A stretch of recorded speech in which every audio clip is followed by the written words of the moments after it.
Hi, I'm Karma Hill and welcome to the weekly news roundup from Jamaicans.com and Caribcast.tv covering September 19 to September 25, 2014. In this week's news headlines, 1-year anniversary of Dominican court ruling. Reparations could clear Jamaica's debt. And Rex Nettleford to be honored. Before we get started, we are excited to announce that the Caribbean Diaspora Weekly South Florida edition will be broadcasting on South Florida's SFL, the CW network, on Sundays at 11:30 a.m. beginning on October 5th. You can find out more at thecaribbeandiaspora.tv. Off the top in diaspora news.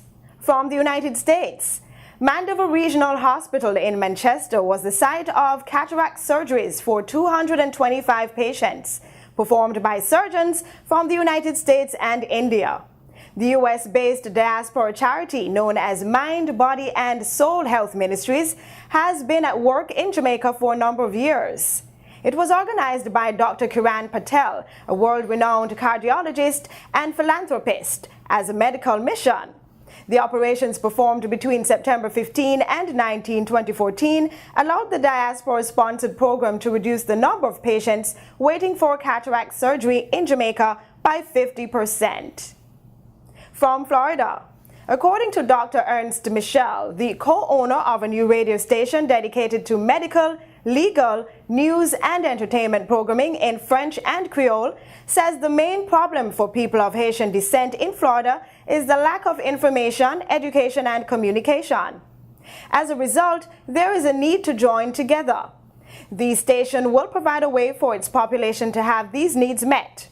There are large Haitian immigrant communities in Orlando, Miami and Tampa already, and Jacksonville will now be recognized as another large community of Haitians to be served by the new station. Also from Florida, the 1-year anniversary of a 2013 ruling from the Dominican court was marked by the Haitian American Lawyers Association.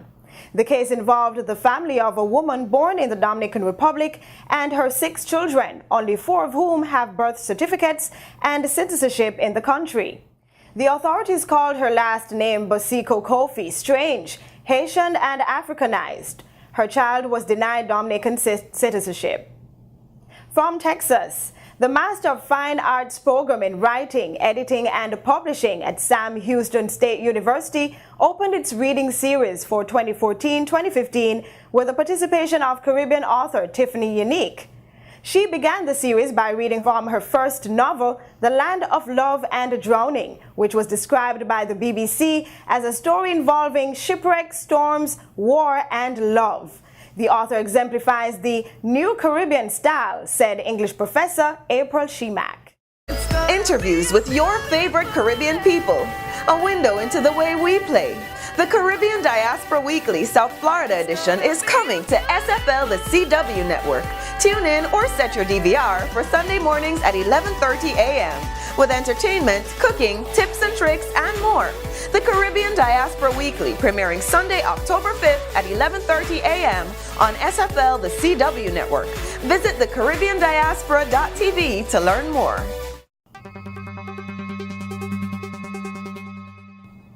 In Caribbean news, James Hospitales, the executive director of the Caribbean Public Health Agency, CARPHA, is calling for nations in the Caribbean to be cautious as they consider decriminalizing marijuana. He noted that there is a link between marijuana and the development of mental health problems. The adverse effects of smoking cannabis may become evident in health, social and occupational functioning, he said, particularly among young people. Bishop Doric Wright, the leader of the Roman Catholic Church in Belize, has opposed an event featuring Jamaican dancehall artist Alkaline. He said he strongly opposed the event and believes it to be a serious error in judgment by the administration of Sacred Heart College, which is allowing it to occur on the campus. The concert is scheduled for the eve of the nation's independence anniversary, but the bishop says the concert represents a departure from everything we in the church hold as good, wholesome, and sacred. In Jamaican news, According to Jamaica's National Commission on Reparations, Jamaica would be due about 416.3 trillion Jamaican dollars in slavery reparations from any settlement paid by Britain to the Caribbean region. The funds could be used to pay off the country's national debt, which totals $2 trillion, as well as place the nation on a better economic path.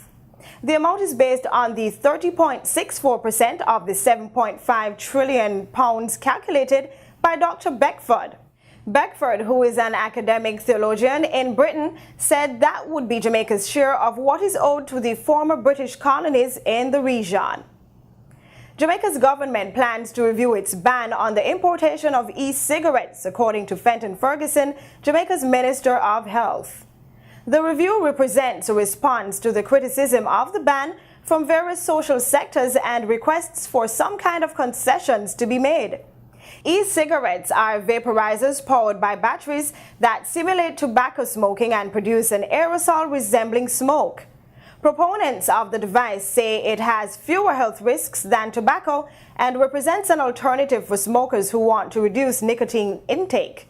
Critics say e-cigarettes cause nicotine dependence and create heart and respiratory problems. In entertainment, the National Dance Theatre Company NDTC of Jamaica will honor its founder Rex Nettleford with a performance in Toronto, Canada in the fall of 2014. The tribute to Rex will be performed once as an ode to Nettleford, a Jamaican scholar, dance enthusiast, activist, professor, and vice-chancellor of the University of the West Indies. Nettleford founded the dance company in 1962. He died in 2010. And in sports, physicians in Jamaica who treat football players could have more say over the outcome of matches, depending on the ruling from FIFA. The executive committee of the governing body will consider a proposal from its medical committee that would allow doctors to have the last word on whether a player who may have suffered a concussion from a head injury could continue playing in a game. Referees would only allow players to continue to play if the team physician gave approval. In business, the Jamaican government has been instrumental in the establishment of 182 information technology skills training and resource centers across the island. The activity illustrates the government's commitment to providing Jamaicans with appropriate access to IT.